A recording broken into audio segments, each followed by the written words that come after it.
이 호르몬이 3일이 지나면 딱 멈춰버리거든요. 그래서 보통 사람이라면 작심삼일이 될 수밖에 없다는 겁니다. 구체적이고 명확한 목표와 계획을 세워서 꾸준히 실천함으로써 행동 변화가 되어야 습관으로 만들 수 있습니다.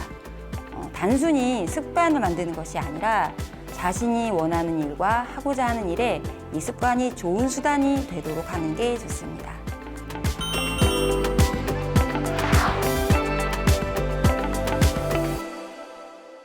안녕하세요. 이번 주제는 작심삼일과 친한 나, 멀어질 수 있을까입니다. 해마다 1월이면 사람들이 밀물처럼 몰렸다가 썰물처럼 쑥 빠져나가는 곳이 있는데 어디일까요? 바로 헬스클럽입니다. 2022년 새해를 맞아 운동이나 다이어트를 결심하신 분이 많을 텐데요. 이번에야말로 반드시 성공하고 말겠어. 이렇게 강한 의지로 시작하지만 일주일이 가고 한 달이 채 가기 전에 대부분이 자취를 감추고 맙니다. 어째서 새해 목표와 계획들은 번번이 실패하는 걸까요? 작심삼일이라고 하죠. 결심한 마음이 사흘을 가지 못하고 풀어지는 건데요. 우리는 이 작심삼일과 굉장히 친합니다. 마음을 아무리 단단히 먹어도 작심삼일을 넘기고 습관으로 만드는 것이 어렵기 때문에 새해 계획들이 실패하는 건데요. 한 가지 다행인 것은 이 작심삼일이 뇌과학이라는 점입니다. 누구에게나 다 해당된다는 말이죠. 우리가 아무리 하기 싫은 일을 하더라도 3일 동안 뇌에서 부신피질 방어 호르몬이 분비되어 참을 수가 있습니다. 그런데 이 호르몬이 3일이 지나면 딱 멈춰버리거든요. 그래서 보통 사람이라면 작심삼일이 될 수밖에 없다는 겁니다. 작심삼일이 아주 당연한 현상이라는 것부터 인지하셔야 합니다.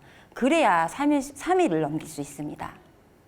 자책하지 않게 되니까 부담 없이 다시 시도할 수도 있고요. 마인드부터 다르게 하는 겁니다.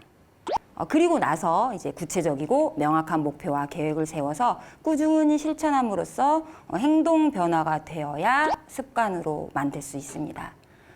작심삼일과 멀어지기 위해서는 세 가지를 꼭 염두에 두어야 하는데요. 첫 번째, 뇌의 속성을 이용하자. 뇌는 변화하려는 속성과 변화를 회피하려는 속성을 동시에 가지고 있거든요. 신경가소성이라고 하는 변화의 속성만 갖고 있다면 새로운 습관을 만들기가 수월할 텐데 이 변화를 회피하려는 성질 때문에 어려운 거예요.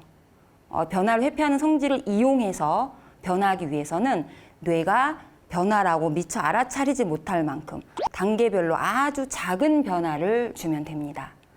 미라클 모닝도 나도 한번 해봐야지 하면서 갑자기 기상시간을 2~3시간씩 당기면 단 3일도 실천하기가 힘들어요. 왜냐하면 수면 패턴이 무너지면 낮 시간이 엉망이 되거든요.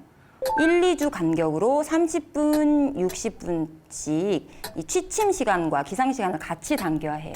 미라클 모닝을 할 때는 취침 시간을 당기는 것이 더 중요합니다. 그래서 일찍 일어나는 것보다 일찍 자는 게 더 힘들다라고 많이 이야기를 하거든요. 이렇게 단계별로 변화를 주어야 뇌의 저항이 줄어들어서 작심삼일을 이겨낼 수 있습니다.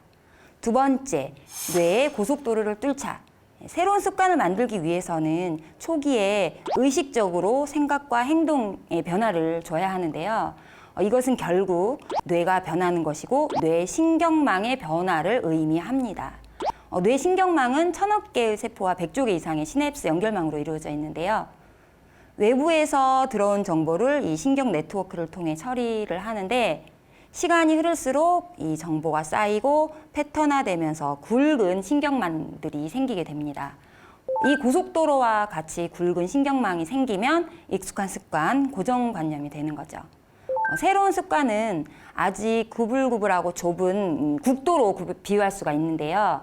습관을 만들 때에는 새로운 뇌회로가 고속도로가 될 때까지, 그래서 아무 생각 없이 무의식적으로 행동할 수 있을 때까지 지속해야 합니다. 그 기간은 사람마다 차이가 있지만 보통 28일을 넘기면 수월하고요. 6개월을 꾸준히 하면 거의 자동적으로 할 수 있게 됩니다.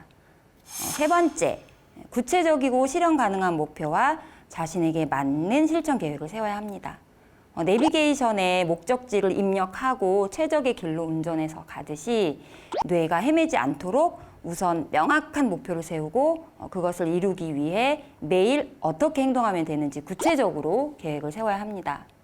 다이어트를 한다면 언제까지 어떤 방법으로 몇 킬로그램을 감량할지, 또 체지방 몇 %를 줄일지, 독서를 한다면 1년에 몇 권 볼지를 정하면 한 달에 몇 권, 일주일에 몇 권이 나오죠. 그러면 하루에 내가 몇 페이지 정도를 읽으면 되는지가 나오고요. 또 독서를 언제 할지 정하면 됩니다. 그저 막연하게 생각만 하기 때문에 또 흐지부지 되고 맙니다. 단순히 습관을 만드는 것이 아니라 자신이 원하는 일과 하고자 하는 일에 이 습관이 좋은 수단이 되도록 하는 게 좋습니다. 시작할 때부터 자신의 꿈과 비전, 최종 목적 등 큰 그림을 그리고 가지 않으면 동기부여가 잘 안 되고 작심삼일을 넘어서기가 힘들어요.